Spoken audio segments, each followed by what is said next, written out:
여러분 안녕하세요. 줄리입니다. 저번 영상에서 보셨다시피 저희 부부가 아일랜드에서도 결혼식을 성공적으로 마쳤어요. 저희가 결혼식을 한 건 한국에서는 6월에 그리고 아일랜드에서는 8월에 둘 다 여름 결혼을 했는데 이 영상 같은 거를 편집하다 보니 이 후기 영상을 올리는데 크리스마스 트리가 있는 배경에서 찍게 됐네요. 그래서 조금 시간 같은 거에 이질감이 있기는 하지만 아일랜드 결혼식 후기 혹은 결혼식 준비 과정에 대해서 궁금하실 분들이 계실 것 같아서 영상을 이렇게 찍어보게 됐습니다. 가장 먼저 왜 아일랜드에서도 결혼을 하게 됐냐? 바로 저희 부부의 국적이 저는 한국인 그리고 남편이 아이리쉬이기 때문인데요. 아무래도 한국과 아일랜드는 직항의 비행기가 없을 정도로 거리가 굉장히 멀기 때문에 결혼식에 지인과 친구들을 초대하는 것에 아무래도 제한이 있겠다라고 판단을 했고, 그래서 저희는 직계 가족들만 양쪽 결혼식에 초대하는 걸로 해서 한국에서도 한 번, 아일랜드에서도 한 번 결혼을 하게 됐습니다. 물론 여행이나 이런 거에 관심 있는 친구나 지인분들이 양쪽에 이제 다 참석을 하신 경우도 있기는 했지만 저희가 이렇게 뭐 호텔이나 뭐 비행기 값을 지원해 드릴 수 없었기 때문에 저희는 양쪽에서의 결혼을 선택을 하게 됐고요. 한국 결혼이 궁금하신 분들은 한국 결혼 영상과 한국 결혼 후기 영상에 대해서도 따로 올라가 있으니 궁금하신 분들은 한번 보시면 좋을 것 같아요. 아일랜드 결혼식을 8월로 잡은 가장 큰 이유는 아일랜드는 1년 내내 비가 굉장히 많이 오기 때문에 그 비 오는 날의 확률을 가장 줄이는 게 목표였어요. 왜냐하면 저희 가족들이나 부모님도 아직 한 번도 아일랜드를 방문해 보신 적이 없었기 때문에 이왕 결혼식 때문이라도 오시는 김에 아일랜드에 좀 관광이나 이런 거를 하기를 원했어서 저희는 날씨 좋은 날을 찾고자 고민을 하다가 이제 8월로 정하게 됐고요. 한국에서는 여름이 너무 더우니까 6월 이후에 넘어가지 않기를 바랐고, 아무래도 저희가 지금 거주지가 아일랜드이기 때문에 한국에서 먼저 하고 싶었어요. 그래서 순서는 그렇게 됐고, 한국 결혼식을 마치고 너무 텀이 길지 않은 상황에서 아일랜드의 결혼식을 올리고 싶었기 때문에 8월로 잡았습니다. 8월 첫째 주로 잡은 이유는 아무래도 한국에서는 휴가를 내는 거나 이런 게 어렵기 때문에 저희 부모님의 여름 휴가를 최대한 맞추기 위해서 8월 첫째 주로 결정을 했고요. 저는 일단 아일랜드 결혼에 참석을 한 번도 한 적이 없었기 때문에 제 본인 결혼식이 가장 처음으로 가본 아일랜드 결혼식이었고, 남편도 좀 사촌들 중에 결혼 안 하고 그냥 사시는 분들도 좀 있고, 남편 친척들은 이제 다 동생들이 많지 좀 이렇게 나이가 많은 편이라 주변에 결혼식을 남편도 이제 성인이 되고 나서는 가본 적이 많이 없어서 저희는 일단 아일랜드 결혼식 준비하는 게 훨씬 어려웠고요. 가장 먼저 아일랜드의 그 웨딩 형태를 말씀을 드리자면, 물론 지금은 뭐 스몰 웨딩도 있고 이제 부부가 원하는 방식에 따라 조금씩 변화할 수 있지만 아일랜드의 웨딩은 보통은 하루 종일 하는 웨딩이에요. 그래서 한국처럼 이제 오후 12시나 1시쯤에 웨딩식을 하고 그 다음에 다른 장소로 넘어가서 웨딩 촬영을 하고, 그런 사이에 하객들과 지인분들은 이제 리셉션이라는 이제 파티를 하는 곳에 넘어가서 뭐 웰컴 드링크랑 핑거푸드를 먹고 있다가 이제 그 결혼하는 부부가 돌아오면 같이 이제 케이크 커팅을 하고 이런 식으로 하루 종일 밤을 즐기는 문화입니다. 그래서 한국처럼 한두 시간만 빼서 결혼식을 참석할 수 있는 게 아니기 때문에 굉장히 오래전부터 청첩장을 돌리더라고요. 저는 이제 한국 결혼이 익숙하다 보니까 한 달, 두 달 정도부터 돌리시잖아요. 근데 아일랜드는 정말 미루고 미뤄도 최소 6개월의 시간을 드리는 게 하객들에 대한 예의라고 합니다.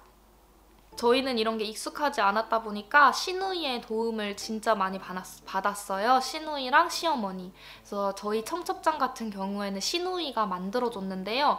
아일랜드에서도 지면 청첩장을 제일 많이 하는 것 같은데 저희는 모바일 청첩장을 만들었어요. 아예 웹사이트 하나를 만들어서 저희 뭐 사진 갤러리 같은 것도 좀 넣고 뭐 식은 어디서 하는지 리셉션은 어딘지 이런 거를 청첩장에 넣는데 그 청첩장을 이메일로 보내주는데 이메일 보내주면 그걸 로그인을 해서 RSVP를 해주셔야 이 결혼을 하는 부부가 하객의 수를 정할 수 있기 때문에 한국에서는 조금 다른 일정을 앞뒤로 끼고서 결혼식을 참석이 가능한데 아일랜드는 그 하객의 하루 전체를 써야 하기 때문에 결혼식 참석에 대한 게 훨씬 의미가 굉장히 더 큰 것 같고요. 또 한국 같은 경우에는 저도 이제 결혼식을 한국에서 마치면서 경험했던 것 중에 하나가 결혼식 하루 이틀 전에 전화가 진짜 많이 와요. 못 갈 것 같다고. 근데 한국에서는 그냥 뭐 축의 보내면서 못 가겠다 하면 뭐 어쩌겠어요. 근데 아일랜드에서는 그게 굉장히 무례한 거거든요. 그 사람과의 이제 관계가 정말 틀어질 수 있을 만한 큰 일이기 때문에 뭐 그런 것도 조금 한국이랑은 다른 것 같았고 아무튼 그래서 저희는 좀 이제 부지런하지 못하게 준비를 해서 6개월 정도 시간을 들이고 이제 청첩장을 보내긴 했는데 주변의 지인들 보니까 정말 1년 가까이 미리 청첩장을 돌리시는 분들도 있더라고요. 저희가 8월에 결혼식을 마치고 나서 바로 다른 웨딩에 그 초대를 받았어요. 근데 그게 내년 4월 결혼이었으니까 저희가 8월에 받은 거면 거의 이제 8개월 일찍 그쪽도 청첩장을 돌리셨더라고요. 그래서 아무튼 아일랜드에서 결혼을 하실 의향이 있으시다면 이렇게 미리미리 청첩장 돌린다는 사실을 알고 계시면 좋을 것 같고 초대를 또 받으셨다면 참석을 못할 경우에는 아주 미리 얘기를 해주시는 게 그 결혼하시는 부부와의 관계에도 좋을 것 같습니다.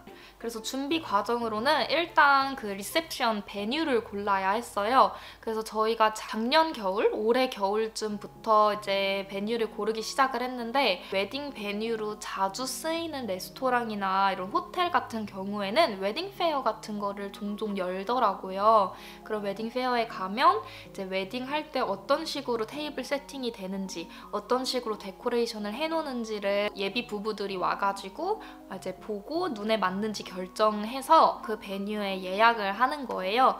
저희는 이제 어머님이 알아봐 주신 베뉴 웨딩 페어를 갔다가 이것저것 다 마음에 들고 해서 예약을 하려고 했는데 저희가 결혼하는 날짜가 8월 5일 토요일이었는데 아일랜드 공휴일은 보통 월요일에 있거든요. 돌아오는 월요일이 공휴일이어서 황금 주말인 날짜인 거예요. 저희는 진짜 그냥 한국 부모님의 휴가만 보고 날짜를 정한 건데 어떻게 하다 보니까 황금 주말이 돼버려가지고 가격은 당연히 가격대로 비싸지만 예약을 못한다는 게 훨씬 큰 문제였는데 그 웨딩 페어를 간 날에 정말 우연히도 취소건이 나는 바람에 저희가 바로 1000유로 그러니까 한 120만 원 정도를 내고 바로 베뉴를 예약을 했습니다. 그래서 베뉴는 그렇게 첫눈에 본 그곳만 보고 예약을 했고요. 한국이랑도 비슷한 것 같네요. 한국도 딱 한 군데만 보고 예약을 했으니까 그렇게 예약을 하게 됐고 그 다음에 웨딩 드레스는 아일랜드는 보통 웨딩 드레스를 다 사서 입어요. 이제 렌트 같은 개념이 잘 없기 때문에 저렴한 거든 비싼 거든 이제 구매를 하셔서 입어야 하는데 저는 그래서 시누이랑 시어머니랑 해서 웨딩 드레스 부티크 두 곳을 가서 구경을 했고 처음 웨딩드레스를 고르러 간 곳에서는 총 6벌인가를 입어볼 수 있게 해주셔가지고 그 6벌 중에 제가 원하는 그거를 이제 고르면 그거를 착용을 이렇게 해서 해주셨고 두 번째 간 곳은 4벌인가를 이제 볼 수 있게 해주셨는데 저는 두 번째 간 곳에서 하나를 골랐습니다. 웨딩드레스를 사면 최대한 내 사이즈랑 맞는 그 뭐라 해야 되죠? 공산품 사이즈로 주문을 해주시는데 아무래도 웨딩드레스는 이제 딱 맞아야 하니까 웨딩드레스를 받고 난 이후에도 이 수선이 필요해요. 저는 수선 같은 경우에는 좀 많이 미뤄서 4월인가 5월에 드디어 웨딩 수선을 하게 됐는데 그렇다 보니까 시간이 조금 촉박해서 다른 데 많이 알아보지 않고 저는 짚얄드라는 그냥 동네 수선 가게? 프랜차이즈 같은 데가 있거든요. 거기서 했습니다.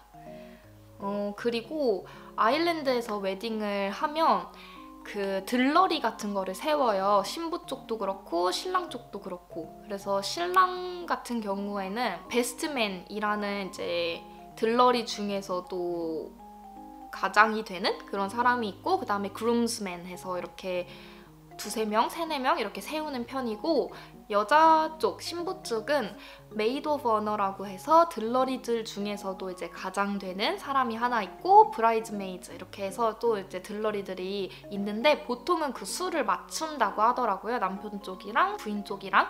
저희는 베스트맨이나 메이드 오브 어너는 없이 그냥 브라이즈메이드들이랑 그룸스맨 이렇게만 세웠고, 이제 각자 저희는 3명씩만 했어요.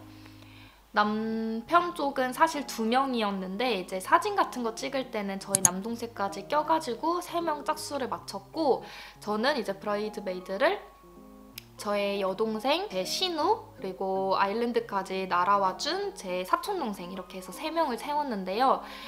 여기서 주의하실 점은 신랑 신부가 브라이드메이드들이랑 그룸스맨들의 드레스나 수트를 다 입혀야 합니다. 웨딩 수트랑 그룸스맨 2명 해서 이제 남편이 알아서 주문을 했고, 그냥 좀 비슷비슷한 계열로 해서 주문을 했던 것 같아요. 저는 이제 JJ 하우스라는 영국의 그 웨딩 파티용 드레스를 파는 전문 샵이 있더라고요. 그래서 저는 온라인 주문으로 시켰습니다. 아일랜드 결혼에는 또 그 결혼식만의 그 컬러가 있어요. 저는 처음에 웨딩 준비할 때 신우가 자꾸 웨딩 컬러가 뭐냐고 물어보길래 도대체 그게 뭔가 했는데, 그 이제 웨딩에서 자기가 입고 가는 드레스나 아니면 착용하는 액세서리에 포인트를 줄 수 있는 그런 색깔을 지정을 해준다고 하더라고요. 그래서 저희는 결국 초록색과 금색으로 결정을 한 상태였기 때문에 제 브라이드메이드들은 초록색 드레스를 입었고, 남편 측 그 그룸스맨들도 초록색 타이를 했습니다. 저희는 그렇게 해서 했고, 또 그 신부 어머님도 그 사이트에 다 팔더라고요. 엄마가 원하시는 색으로 골라가지고 이제 스타일해서 엄마 것까지 드레스까지 해서 총 이렇게 4벌 제가 구매를 해서 갔습니다. 그 웨딩에서 고르는 그 색을 뭐 시어머니나 어머님까지 맞출 필요는 없다고 해가지고 저희는 시어머니는 밝은 청록색이었나? 그렇게 입으시고 저희 엄마는 남색을 입었거든요. 그래서 또 이제 몸에 맞게 수선을 해야 되니까 한국 결혼할 때 6월에 한국 들어갈 때 그 드레스들을 사서 갔어요. 그러면 이제 수선을 해서 8월에 이제 들고 올 수 있게 그렇게 했었고, 액세서리 같은 경우에는 저는 그냥 그 8개월 준비하면서 그냥 눈에 보이는 거 좀 하나하나 이렇게 모아서 산 편이고, 한국에서 귀걸이 2개 정도 웨딩 제 드레스에 어울릴 것 같은 거 그냥 지하상가에 가서 2개를 골랐었고, 여기에 클레어인가 거기라고 그냥 좀 약간 문구점과 액세서리 샵의 중간 같은 느낌의 그런 곳이 있거든요. 되게 어린 여자애들이 귀 뚫으러 그쪽을 많이 가더라고요. 제가 처음에 그 머리 헤어 트라이어를 하러 갔을 때 그 헤어 트라이어 해주시는 분이 클레어 가서 핀 같은 거 너가 좋아하는 거 사오면 웨딩날에 그걸로 머리 꾸며주겠다라고 얘기를 해서 클레어를 갔는데 거기가 세일을 하고 있더라고요. 그래서 뭐 귀걸이랑 목걸이랑 팔찌랑 헤어핀이랑 막 엄청 많이 팔고 있었는데 거기서 머리 꾸미는 액세서리를 좀 샀고, 귀걸이랑 목걸이 팔찌까지 6개 사면 6개 공짜랬나? 막 그래가지고 엄청 많이 샀어요. 그리고 거기서 그 보통 양가 어머님들이 이렇게 좀 깃털 달린 모자 같은 머리띠나 핀을 꽂으시더라고요, 결혼을 할 때. 근데 이제 그거를 어디서 사야 되는지 몰라가지고 이러고 있었는데 클레어에 딱 엄마 드레스 색상의 남색 그게 파는 거예요. 그래서 혹시 모르니까 이걸 일단 사자 하고 샀고 해가지고 저희 엄마는 결국 그거를 이제 쓰셨고, 그 제가 웨딩에서 썼던 헤어밴드는 누나가 선물로 주셨어요, 신우가. 그리고 그 베뉴에서 이제 또 음식 테이스팅을 해야 하잖아요. 여러 가지 메뉴를 보고 그 중에 메뉴 몇 개를 꼽아서 저희의 웨딩 메뉴에 넣는 거거든요. 그래서 저희가 계약한 거는 스타터 3개, 메인 3개, 그리고 디저트 3개인가? 그렇게 고를 수 있었던 것 같아요. 그래서 뭐 메뉴 6개 중에 제일 맛있는 3개를 고르면 그 3개를 저희 웨딩 메뉴에 넣어주시는 거고, 그 메뉴를 보고 당일날 이제 손님들이 시켜서 원하시는 걸로 드시면 되는 거거든요. 그 테이스팅을 해야 됐기 때문에 그것도 한국에 결혼하러 가기 전에 6월에 이제 테이스팅을 맞춰서 메뉴 선정을 했습니다. 아일랜드에서는 물론 아일랜드뿐만은 아니지만 한국보다는 외국에는 좀 다이어터리 그런 뭐라 해야 되죠? 제한이나 이런 게 좀 많은 편이에요. 뭐 글루틴을 못 드시는 분들, 유제품, 뭐 고기 못 드시는 분들도 있고 이런 게 엄청 다양하기 때문에 항상 비건 옵션은 저희가 선택하지 않아도 준비는 해주신다고 하더라고요. 원래는 청첩장을 쓸 때 이제 못 먹는 음식이나 알레르기 같은 거 있으면 회신을 해달라라는 걸 넣었어야 됐는데 저희는 그걸 못했어요. 미리미리 그 정보를 얻어다가 레스토랑에 전달을 해드려야 그분들도 먹을 수 있는 음식을 만드시기 때문에 그거는 미리미리 얘기를 해달라고 하시더라고요. 그래서 저희는 테이스팅을 6월에 맞춰서 이제 잘 했습니다. 스타터는 훈제 연어, 오리 간 팔페 한 거에다가 버섯 스프 이렇게 해서 총 3개를 골랐었고, 메인은 치킨 하나, 연어 하나, 돼지고기 하나 이렇게 해서 3개를 골랐습니다. 스타터랑 메인에 둘 다 연어가 들어가서 최대한 중복을 안 하기를 고민을 했는데 다른 스타터가 끌리는 게 없기도 했고 메인도 그렇고, 그래서 저희는 결론은 그렇게 했고요. 디저트는 저희 웨딩 케이크 초코 케이크였기 때문에 초코 케이크를 제외하고 하나는 애플 크럼블, 그리고 두 번째는 버노피로 해서 골랐습니다. 그렇게 메뉴 선정을 했고, 사진 기사로 넘어가서 말씀을 드리자면 그 웨딩 페어에 계셨던 사진 기사님을 그냥 컨택을 해서 그분도 너무 다행히 저희 웨딩 날짜에 가능하셨어가지고 그분을 바로 연락을 했고요. 사진 찍는 거 같은 거는 최대한 부부가 원하는 식으로 골라주시는 편이에요. 그래서 본인들이 사진 찍고 싶은 곳이 있으면 그곳에 가서 찍고 싶다고 말씀을 드리면 되고, 그 사진 기사님이 웨딩 페어에 가지고 오신 앨범 보니까 시티 쪽에서 좀 많이 찍으시던데 저희는 시티까지 가는 거에는 거리가 약간 좀 있었어가지고 저희가 웨딩하는 곳 바로 주변에 피닉스 파크라고 유럽에서 가장 크기로 유명한 그 아일랜드 공원, 그 피닉스 파크에서 찍고 싶다고 말씀을 드렸고, 상담을 할 때 들어보니까 다른 공원이 다 그런 건지 모르겠는데 사진 찍는 그 뭐라 해야 되지? 허가증이 필요하다고 하더라고요. 근데 그거는 사진 기사님이 알아서 해주셨어가지고 저희는 어떤 식으로 진행이 되는지는 모르겠는데 아무튼 공원에서 찍고 싶으시다면 미리미리 확인하시는 게 좋을 것 같아요.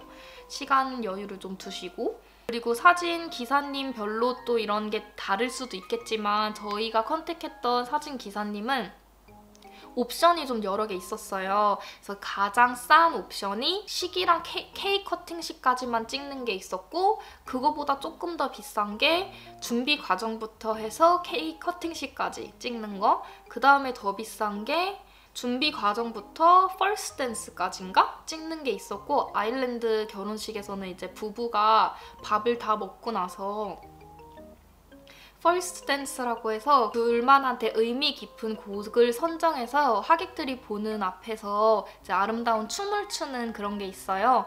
그것까지 찍는 게 있었고, 마지막은 이제 하루 종일 계속 붙어 계시면서 찍는 거였나? 이렇게 총 4개인가가 있었는데 저희는 댄스 준비를 잘 못했기 때문에 댄스는 다 제외하고 아침에 준비하는 과정부터 케이크 커팅식까지만 포함된 걸로 해서 예약을 했었습니다. 그리고 음악으로 넘어가서 음악을 하실 때는 여러 가지 옵션이 있는데 DJ를 고를 수도 있고 밴드를 고르실 수도 있고 트래디셔널 뮤직을 고르실 수도 있는 그런 옵션이 있었어요. 뭐 이거보다 더 많을 수도 있겠지만 저희가 고려했던 옵션은 이 3개 중에 하나였고 한국에서의 결혼식은 저와 저희 부모님, 가족들의 원하는 거를 최대한 반영했기 때문에 아일랜드에서는 또 반대로 남편과 시부모님 시댁에 원하는 거를 최대한 맞춰드리고 싶었는데 저희 시어머니가 원하셨던 것 중에 하나가 트래디셔널 뮤직을 쓰는 거였어요. 아일랜드의 그 전통 음악을.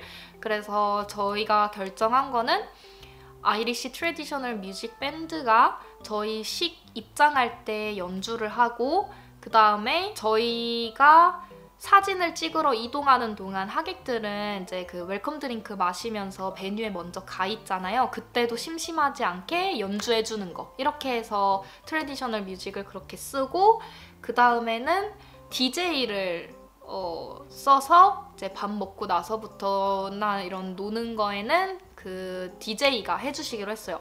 원래는 그 트래디셔널 뮤직 밴드 같은 경우에는 식장에서만 해주시고 그 다음에는 밴드를 써서 DJ가 오시기 전에는 밴드를 놓는 경우가 대부분인 것 같았는데 밴드를 구하기가 진짜 쉽지 않더라고요. 가격도 정말 너무너무 비쌌고 감당하기가 어려울 것 같아서 저희는 트래디셔널 뮤직 밴드 분들과 합의를 해서 그분들이 조금 도와주셨고요.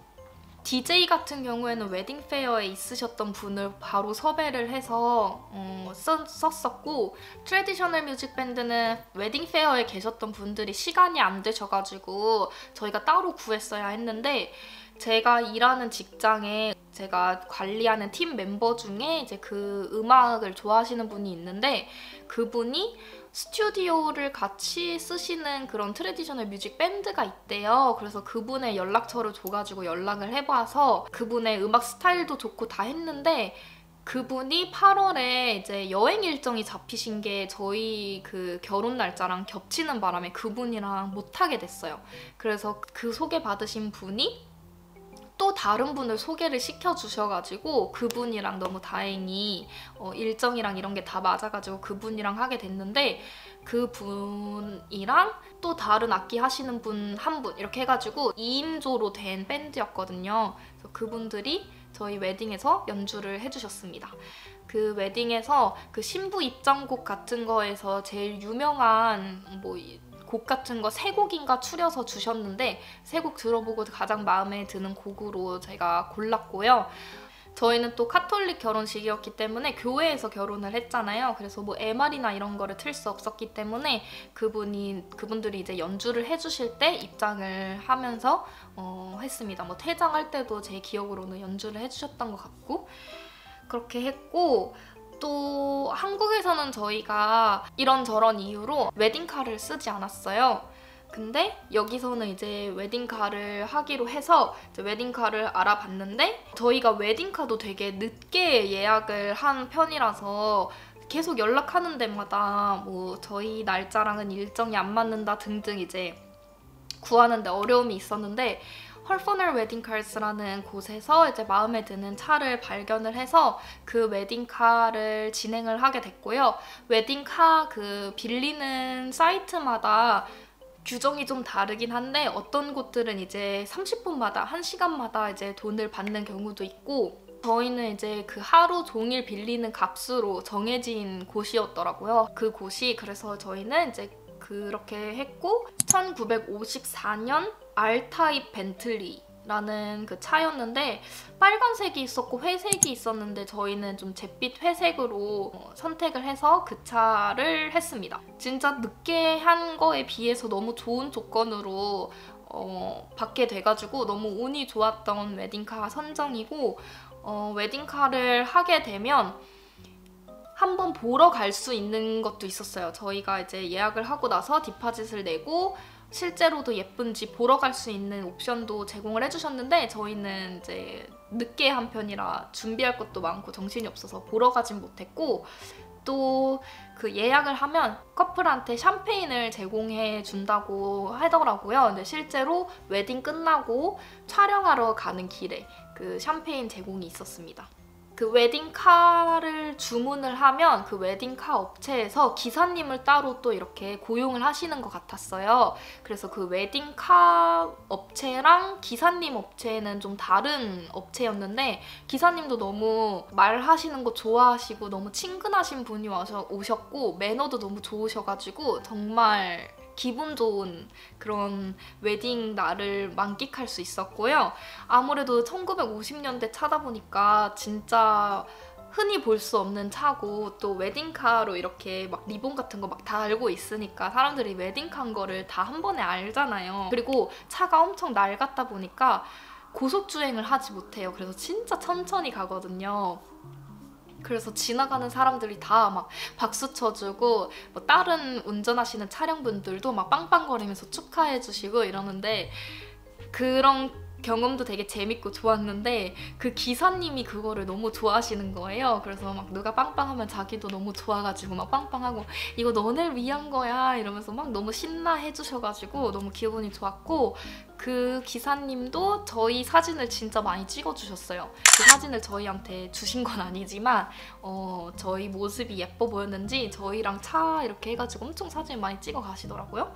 그래서 되게 기분이 정말 신났던 그런 거여서 정말 추천을 하고, 또 부케 말씀을 드리자면 부케도 저희가 진짜 늦게 한 편이에요. 한국에서는 호텔에서 부케를 다 준비를 해주잖아요. 그래서 그런지 제가 안일하게 준비를 좀 시작을 엄청 늦게 한 편이었고, 사실 아일랜드 이렇게 몇 년 살았지만 한국이랑 너무 비교되는 이런 프로세스 시간에 제가 아직도 적응을 못한 것 같아요. 그래서 부케가 이렇게 오래 걸린다고? 라는 생각을 못하고 좀 천천히 했는데, 저는 동네에 The Flower Factory라는 그런 꽃집이 있었어요. 그래서 이제 그 꽃집에 가서 부케를 주문을 하면 되겠다 라는 마음으로 갔는데, 그 가게에서 얘기하시기를 부케 같은 경우에는 지점에서 예약이 안 되고 본사를 통해서 해야 된대요. 그래서 이제 본사에 전화를 해보니까 본사 상담 직원분이 너무 놀라시는 거예요. 이렇게 짧은 시간 내에 부케 주문하시는 분은 처음 봤다면서.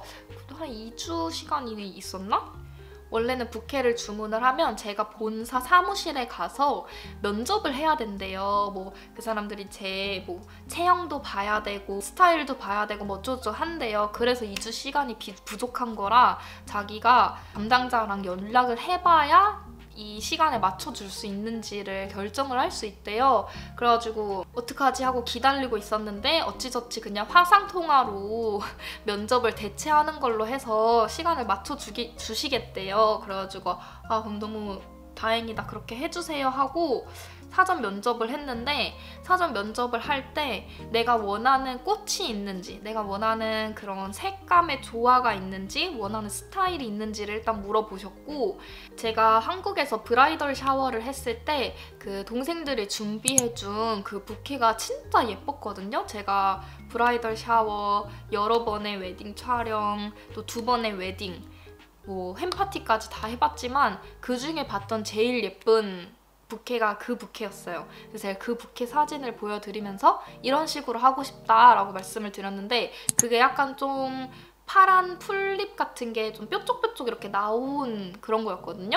제가 한국에서 웨딩을 했을 땐 부케가 진짜 인조적으로 동그랬기 때문에 조금 더 자연스럽게 풀잎도 이렇게 나오고 좀 뾰족뾰족 이렇게 원했어가지고 그렇게 말씀을 드렸고, 제 체형이나 몸무게, 키 이런 거를 물어보시고서는 키가 좀 작기 때문에 부케를 작게 만들어야 된다 하시더라고요. 그래서 그렇게 해달라고 체형까지 물어보시길래 와, 부케에 진심이시다 하고 했는데, 웬걸 당일날 부케를 받았는데 너무너무 큰 거예요. 진짜 이 숲을 하나 다 떼온 것처럼 삐쭉삐쭉거리는 것도 너무 심하게 삐쭉거리게 와가지고, 아무튼 결론은 사진도 잘 나왔고 나중에는 마음에 들었지만 처음엔 진짜 당황을 했거든요. 그 부케를 살 때 250유로를 내면 500유로어치의 그 바우처를 받아요. 즉 이제 250유로만 내고 500유로어치를 쇼핑을 할 수 있는 건데, 그럼 그 500유로어치를 다 내부케에 쓰느냐? 그거는 아니고 저희가 그 메이드들을 사유잖아요. 그러면 제가 제일 큰 부케, 그 비슷한데 작은 버전의 부케를 또 저의 들러리들한테 또 줘야 돼요. 그래서 제 부케 하나, 그리고 들러리들 부케 3개 해서 총 4개의 부케를 했었고, 남편 측도, 남편도 이제 그 수트 여기에 그 꽃을 달잖아요. 저희가 아마존에서 구매한 조화가 있었는데 그 500유로 선에서 좀 그 금액이 맞아가지고 남편 거 하나, 그다음에 남편 들러리들 거, 그리고 저희 아빠 거 이런 식으로 해가지고 몇 개 이렇게 그것도 주문을 했고 해서 제가 봤을 때는 들러리 부케가 너무 예뻐가지고 들러리 부케를 해야 되나 싶을 정도로, 전 처음에 제 부케가 사실 마음에 안 들었는데 암튼 나중에는 결론은 저도 큰 부케를 드니까 더 여리여리해 보이고 암튼 좋게 끝났습니다. 부케는 그렇게 했고, 네일 같은 경우에는 제가 셀프 네일을 했어요. 제가 한 셀프 네일을 한 지 3년 정도 됐는데, 결혼식이나 이런 거는 특별하니까 이제 남한테 받자 해서 한국에서 웨딩 촬영할 때 처음으로 그 웨딩 네일을 받았어요. 그때 6만 원인가 주고 했는데, 아무래도 전문가가 해주시다 보니까 뭐 웨딩 스타일이나 이런 거는 정말 잘 나왔는데, 제가 정말 3년 동안 끊임없이 젤 네일을 하다 보니까 제 손톱이 진짜 약하거든요. 그래서 저는 이제 제가 할 때는 젤을 좀 두껍게 올려서 손톱을 튼튼하게 만드는 편인데, 그 웨딩 네일을 받았을 때 디자인은 정말 예뻤지만 6만 원을 주고 한 거 치고는 너무 빨리 부서지고, 그 스타일 같은 것도 제가 하면 할 수 있겠다 싶은 정도였어가지고, 그때 이후에는 이제 웨딩 같은 경우에는 그냥 제가 셀프 네일을 했거든요. 한국에서도 그렇고. 그래서 이제 셀프 네일을 하게 됐고, 웨딩 케이크도 남편이 혼자 만들고 싶어 했어요. 남편은 좀 요리하는 거, 베이킹하는 거 이런 걸 굉장히 좋아해서 웨딩 케이크를 스스로 하겠다고 이제 다짐을 했었고, 그래서 거의 한 1년 정도의 시간 동안 지인들의 생일 케이크 같은 것도 다 만들고, 저희는 2단 케이크로 했는데 그 이제 2단 케이크 같은 것도 좀 연습을 해보고 하면서 기술을 좀 익혀나갔고, 또 케이크 샵 같은 게 잘 되어 있기 때문에 거기서 이제 꾸미는 것들 이제 사서 준비했고, 꽃 같은 거 뭐 이런 거 샀고, 제가 그 한국에서 브라이덜 샤워 했을 때 신랑이랑 신부 이렇게 꽂는 뭐 이렇게 그 꾸미는 그게 있었는데, 그게 예뻐가지고 그거 그냥 잘 이렇게 가지고 와서 그거를 꽂았습니다. 그리고 준비 과정 마지막으로 이제 테이블 플랜 해서 웨딩 베뉴로 넘어가서는 이제 자기 지정석이 필요해요. 그래서 저희는 총 80분을 모셨기 때문에 8테이블에 10명씩 앉는 걸로 이제 해서 테이블 플랜을 짰고, 최대한 공통점이 있는 분들끼리 해서 짰어요.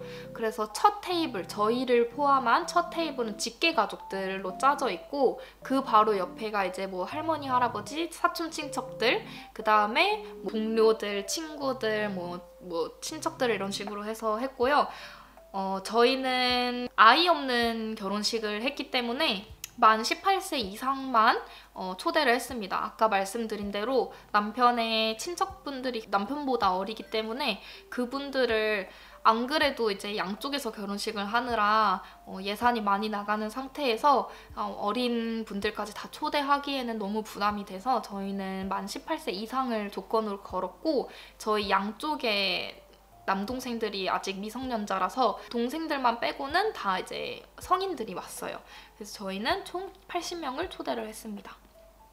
그렇게 길고 긴 이런 준비 과정을 마치고 신랑 입장 이런 것도 아예 없어요. 총 경비에 대해서 말씀을 드려볼게요. 아무래도 경비가 많이 궁금하실 것 같아요.